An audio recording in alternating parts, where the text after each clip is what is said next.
You're listening to Trek FM.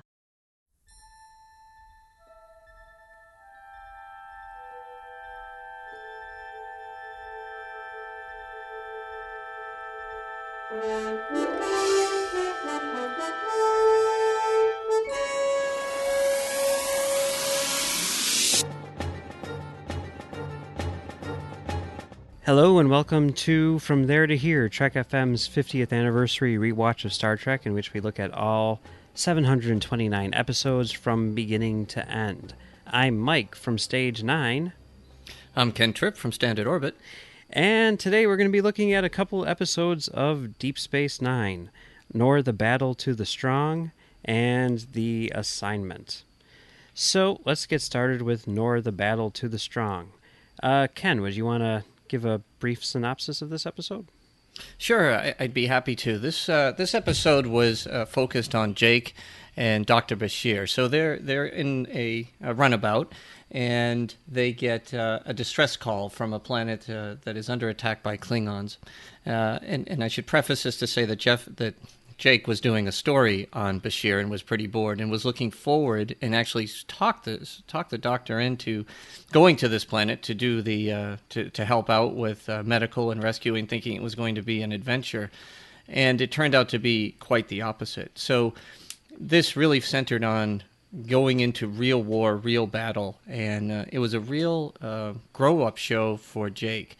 I thought they took a lot of risk with this show in terms of Jake was going in and was ready to be a hero and had to work hard to muster up a lot of courage. So during the episode, there's a lot of going back and forth with bringing in the wounded and helping them and seeing the signs of war, dealing with a person who shot himself because he was too afraid to fight. Both him and Bashir go to try to get to the back to the runabout to bring some energy generators back to the cave where they're doing all this, and they become separated. Actually, Jake runs away. During this time, there's a ship that was supposed to be heading to the planet to rescue them or to provide relief, the Farragut, and it gets destroyed. So the Defiant is then dispatched to save them. Bottom line is, the show ends pretty much with Jake accidentally becoming a hero by blocking off a cave that prevents the Klingons to take over the medical team, and then is rescued by the Defiant, and the ceasefire is back in place. So I know I was a little hodgepodge there, but that's essentially the episode. I think there's a lot of details we can flesh out in this. Oh yeah, for sure. Oh, what do you think about the episode? You know, I thought it was a gutsy episode to do. And I wonder sometimes, too, when an actor says, we're going to portray you this way, what their response is. And in my opinion, seeing the reality of war and being caught in the middle of something that you can never prepare for. And that's what the show is really focused on, that even a lot of the Starfleet soldiers don't know what they're getting into, regardless of how many battle simulations it is. When it's real, it's horrifying. And I thought they played it really, really well. In fact, I kept waiting, Mike, for Jake to turn it around and somehow go from zero to hero to redeem himself. He does by accident, and then he tells the full story in his article. In other words, he displays his inability to step up and be a courageous, warrior hero type, and is telling the world through his writing what truly happened, which says a lot about his character. So I thought from all those perspectives, it was a really, really strong episode. Yourself? Yeah, I agree. I do think it's a really strong episode. Here, we talk about for, the last half, essentially, of Deep Space Nine, they're in a state of war. And it's kind of hard to wrap your head around that when it's a science fiction show which takes place on a space station, which, isn't exactly like the front lines. I mean, there's, civilians on there and everything, and it's just kind of like, the hub of activity, but not like a war zone in a sense. And especially, in a show like this where, most of the battle takes place, let's say, ship to ship, and most of the battle, beyond that takes place off screen. It's more of it's a very sort of abstract concept in a lot of ways. They can talk about, casualties of war and stuff like that, but you're not seeing it, and it's hard to connect on like a personal level and understand like on a human level, what's going on. And I think in a lot of ways that's the perspective that Jake has going into it. And here, more than I think any other episode, we really do see the horrors of war firsthand. And I think that it does a really good job of sort of grounding, the rest of the series and placing it in its, proper context and saying like these are, real consequences. This is a very, serious subject that we're dealing with, and, here's the result, Oh, absolutely. Yeah. Yeah, I agree with everything you just said, and like I said, it was a very risky direction to go, because I think we all root for the person to deep dive within themselves and do the right thing, and Jake just couldn't. Right, he just couldn't overcome his fear, and in the end piece of it, you keep waiting for that moment where he gets up with the gun and he takes out the bad guys and all that, and that's not what happens at all. Yeah. And he becomes very, very lucky that his actions, by quite accident, block off the cave so the Klingons can no longer attack. And again, those are the things about Deep Space Nine that always made me really enjoy the show. They go in directions where a lot of any shows just would never go, and portray a main character in a certain light. And you're always going to think of Jake in that realm, because all the people around him were stepping up, and he just couldn't do it. And there's people like that. And we all have to ask ourselves, if we were faced with the same thing, we always assume we'd be able to step up. But fear can be debilitating. It can keep you from doing things that you should do, and it becomes an incredible barrier to success sometimes, because it's. I was just watching that episode just with my eyes wide open, going, "Oh my!" He's got to step up. He's got to step up, and you're inside. You're like, "Come on, you can do this." You actually find yourself internally rooting for him, and he doesn't turn the corner. But at the end, you're proud of his honesty, because I'm sure there's a lot of people that faced similar situations and they couldn't muster the courage to deliver it. But is that what they truly tell their friends what happened? It's just interesting to me.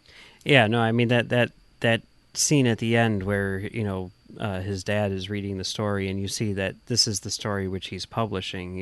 He went into it looking for one thing, and he came out with something else, and it wasn't an adventure about the war. It was a very personal horror story in a sense, and a very introverted look at or introspective look at himself, instead of and a look at the war on the whole.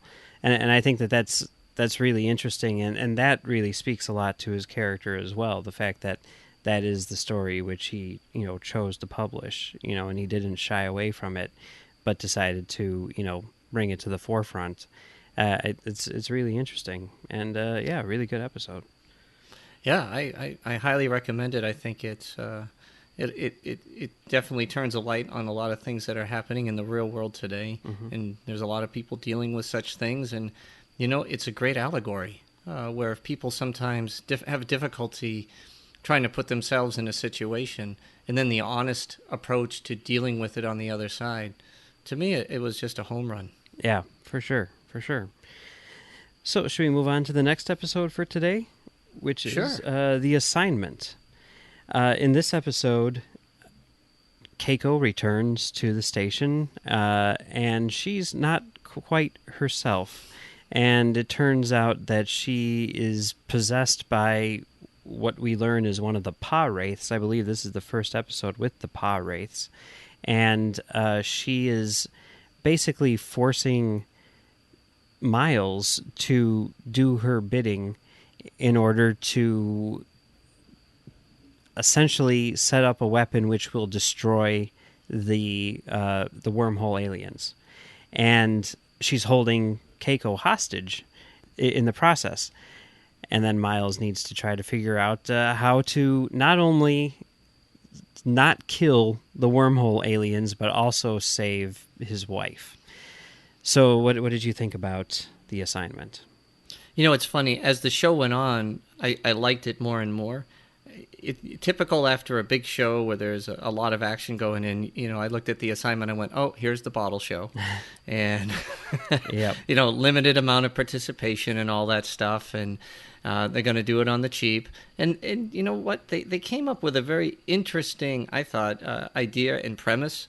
There was a lot of tension in this. There was a lot of me asking, when is Miles going to tell somebody and get some help? And he never did. Mm-hmm. And I thought, like, for the first half hour, 20 minutes of rewatching this episode, because it had been a long time since I'd seen it, that's exactly what happened. And then they all come together and they find a way to defeat it. And instead, they just keep ramping up the tension. So I liked this episode. I didn't love it, but I liked it. And it showed, how some real clever writing came into play. I mean, there was a part of me that was even trying to figure out if what Keiko was saying was true, that it was truly an alien. So I enjoyed it from that aspect of it. And Ram had a very prominent role for the first time. He was a character that kind of grew on me in time. And he did well in this episode. He was kind of the underdog you're rooting for, and you like the end of this episode where he's in a good spot because he's a good guy. So, yeah, overall, I would say it's probably not my top 10 or 20 Deep Space Nines, but it was enjoyable. It was well done for what it was. Yeah, I think it's okay. I don't know. I kind of go back and forth on this episode because part of me thinks, like, this is kind of dumb. I really am not sort of into this idea. I think that maybe, some of the performances are a little weak and stuff like that. But at the same time, there are elements to it which I really like. I mean, for one thing, it's kind of strange, and Deep Space Nine has a tendency to do this, and I don't know whether it's by accident or whatever, but, like, this is the episode where they introduce what ends up being the really big bad guys, for the end of the run. As much as the prophets are, sort of like the spiritual idea of, God or whatever, the Pah-wraiths are the opposite. They're the devil, right? And Yep. and we see that, like, physically embodied in the final episode of the show, and it becomes like literally a battle between the two. And this is the episode where they're introduced, if I'm not mistaken. I think it is. No, you're right. And they were introduced kind of innocuously Yeah. at the party, where somebody just mentions, Did you see anything in the fire caves? What did you think of the Pah-wraiths? And as they were saying it, I wasn't putting two and two together. I was just, watching the episode, and you see the lights go off with O'Brien finally being able to figure out what happened to Keiko, because that was a big piece of it for me. It's like, what is going on with this girl? Yeah. And I know she's not a favorite character by a long shot for a lot of people. And, for people that didn't think she could get any meaner, boy, she sure does. That's definitely true. I also did like the stuff with Ram quite a bit. The point, I love seeing the stuff early on with him and Quark, and seeing his enthusiasm for, his new job and everything, and wanting to fit in with the humans, and everything like that, eating his, scrambled eggs and bacon or whatever it is. And, all that I think is like really cool. But then I really love sort of the moment where, after Miles sort of like trusts him because he knows that he can, like, keep him quiet, and Miles, the technical wizard, is trying to put together all the pieces of this puzzle.